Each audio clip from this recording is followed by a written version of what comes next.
Enterprises manage different kinds of data.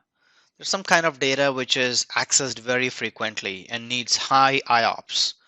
There's other kind of data that is not accessed frequently and that will need a lot of storage. Sometimes you need to keep backup data or disaster recovery data for a longer period of time. Microsoft has solutions for all kinds of data tiers. So depending on the performance you want out of your data, you might want to keep them in hot tier, cool tier, or archive tier. Let's talk about them one by one. The hot tier.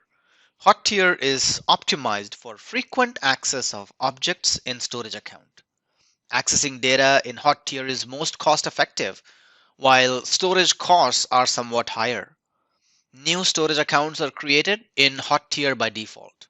So if you're looking for any objects that need very high performance, for example, web applications, picking up pictures and streaming videos from your storage will need high IOPS.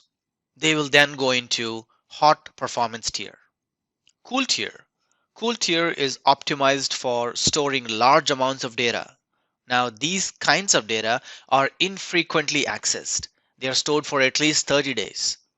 Storing data in the cool tier is more cost effective, but accessing that data may be somewhat more expensive than accessing data in the hot tier. Archival data. Now archive tier is optimized for data that can tolerate several hours of retrieval latency. So your business must be okay with not having that data for a certain duration of time.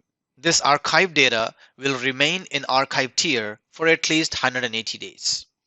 The archive tier is the most cost-effective option for storing data, but accessing the data is more expensive than accessing data in hot or cool tier.